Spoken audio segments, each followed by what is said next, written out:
Today we're showing off our pretty laced Cochins. Normally I like to let them out in the yard, but for video purposes it's easier to record them here and there in their coop, because this guy is really good at leading them. Whenever we let him out, and if he sees that there's other chickens or other roosters hanging out, he's not too happy about it. He'll just like corral them back into here, and I can keep the gate closed so that they don't run in here, and kind of hope they'll roam in the grass, but they'll hang out at the gate. So I figured yesterday we tried to get them all to pose for us in the camera, but like I said, that rooster, he's the head honcho here. He's the one that does a pretty good job about keeping them in line. So they didn't want to go anywhere near the camera because we had a few other chickens out. But here, they're in their own territory, and even then, he's kind of worried about the tripod and keeping them over there in a corner.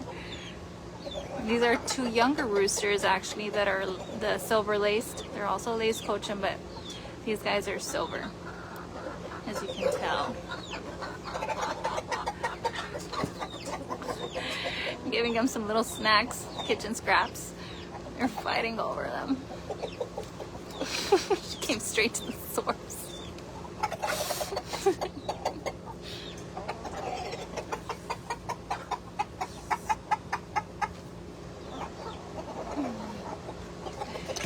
So I love the Cochin breed because they're very fluffy. We are a fan here at Rama Select of the feathered footed breeds. As you've seen, we've got our Cochin, the large fowl Cochin that have feathered feet. These are also Cochin, but they're lace Cochin just because of the design on their feathers. And of course, I don't know if y'all have seen, we'll showcase them another evening. The Duclays, those are bantam breeds, and they're also got feathers on their feet. That seems to be kind of our niche. I think we're gonna stick with that. We do have a few Brahma, but they're still a work in progress. Hopefully we'll be able to show them off soon.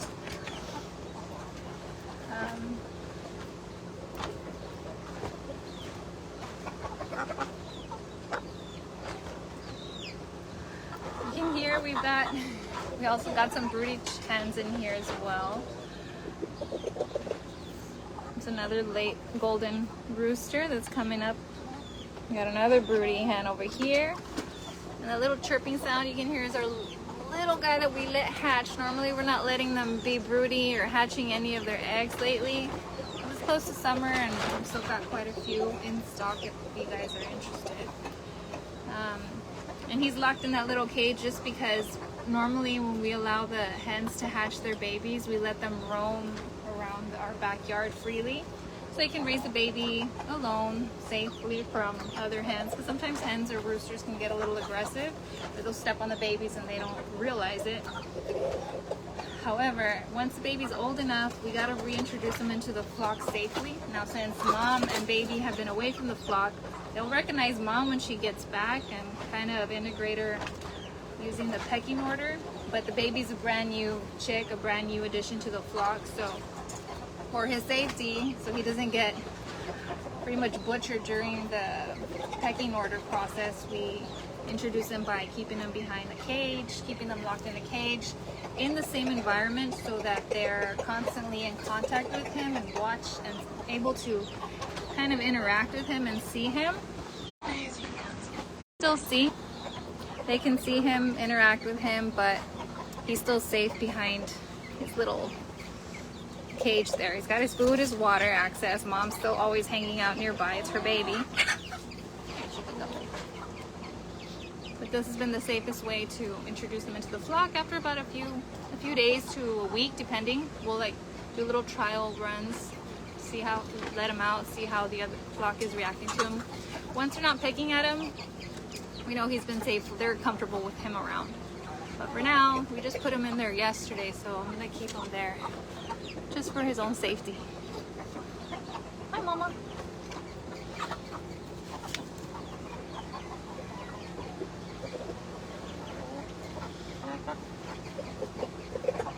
So the Cochin is a large breed. They're one of the heavier breeds of Cochin. They usually come in your standard colors: buff, blue, partridge, splash, black, white. However, the laced Cochin are a new variety that was officially introduced, I believe it was like in the 1980s. And they actually only come in these two colors, which is the laced, the silver, which is this lovely girl here, and the golden. They're known for like their round bodies, the heart shapes they've got. From the side, they kind of look like a heart. You can see, get her to turn around there. I love that fluffy butts. The Cochin is originally known as the Shanghai chicken. Most of them, they've also commonly known as the Cochin chinas, because they come from China.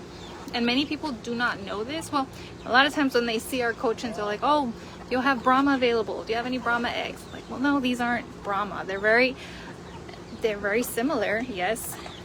And as a matter of fact, the Cochin was one of the breeds used to create the famous and sought after Brahma. So you see how that Brahma gets that feathered footing and that massive chest like we can see here in our roosters? That comes from the Cochin. And they use about 2 or 3 other breeds as well. But the Cochin's basically where they got their heavy weight and the feathered footing. And the Cochin was so sought after, I believe it was like in the 1800s. They imported them from China. When they made a stop in England, they were gifted to Queen Victoria, and she absolutely loved them. She created like their own coop, and she just absolutely went crazy over these birds that it created like this event known as the hen. I think it was called the hen craze during that time, that these chickens, Cochins, were so sought after that they were even considered like as a form of payment. People would use them as a form of paying for things, and they were really expensive. Finally made their way over here into the US.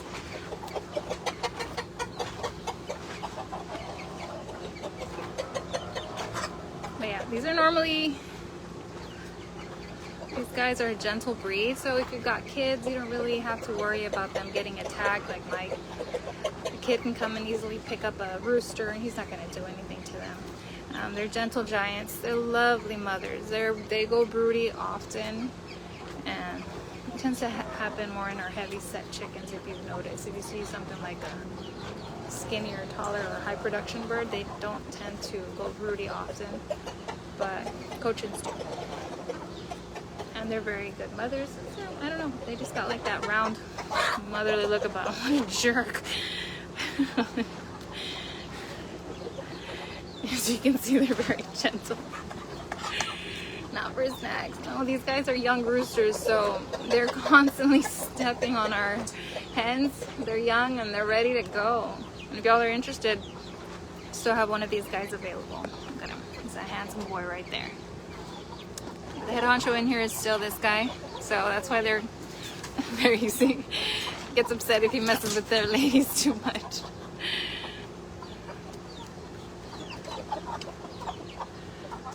But yeah, one of these guys, we've got 2 of them. There's one still available if anybody is interested. They're doing a little dance over there.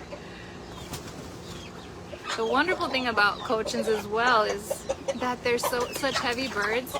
You don't really have to worry about them flying out. As you can see, our coop doesn't have a roof. Actually here, you've got a shade over it, but it doesn't cover the entire run. It's just, they're so heavy, they don't have the capacity to jump or fly that high.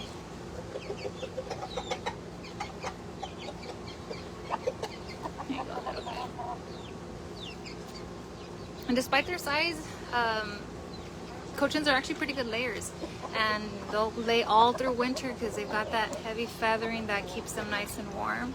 So you don't have to worry about all these heat lamps. I mean, luckily here where we live in deep South Texas, our winters are fairly mild. Very rarely does it drop into freezing temperatures. Nevertheless, our Cochins are pretty set up. Their bodies are meant for the cold weather. However, in the summer, like our very intense summers here, we're already, I think, hitting above 100 degrees on the daily. We do have to make sure that water and shade are an absolute must. We have to come out here several times a day just to ensure that they're adequately hydrated and that they've still got enough shade.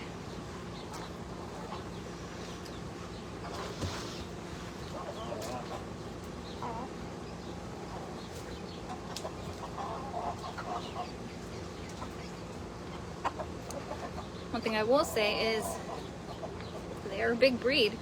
So a Cochin, these girls are, I believe they're gonna be 2 years. They're almost 2 years old.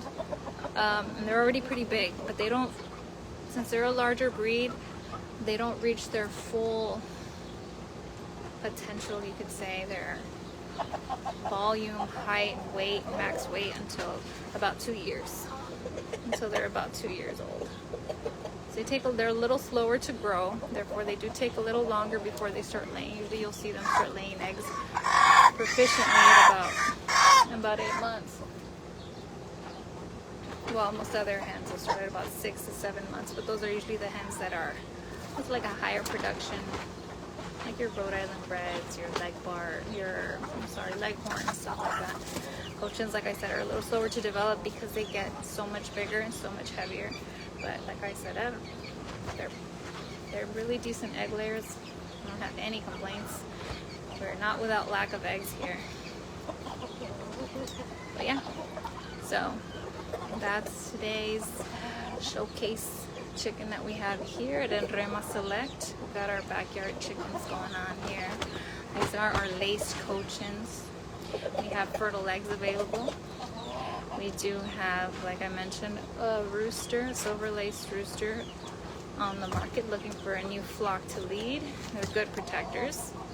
They learned from Big Daddy over there. Here you go, Mom. One of those guys, if you guys are interested. And we do still have a few 3 to 4 month old pairs. We've got the golden lace hens, little pullets, ready to go with their golden lace or silver lace cockerel. We didn't hatch any silver laced pullets this time around, but we did get a few of the cockerels. So if y'all are interested, send us a message. We also have their eggs are also available, fertile eggs. Those of y'all have incubators or una gallina culeca. You've got eggs to make her happy and make your flock look a little more distinguished. And add a little ornament to your yard. Get yourself a little bougie flock. Get these fluffy butts. A lot of people confuse them with the Wyandotte, but no, these girls have the fully feathered feet, feathered from head to toe. Anyway, thank you guys for watching. We'll see you tomorrow. Every day, we'll start showcasing our animals. Or I'm not always going to talk through these. Some days it'll just be you watching our animals do what animals do. Thanks again, everybody, who joined in on this live, and we'll see you soon. Take care.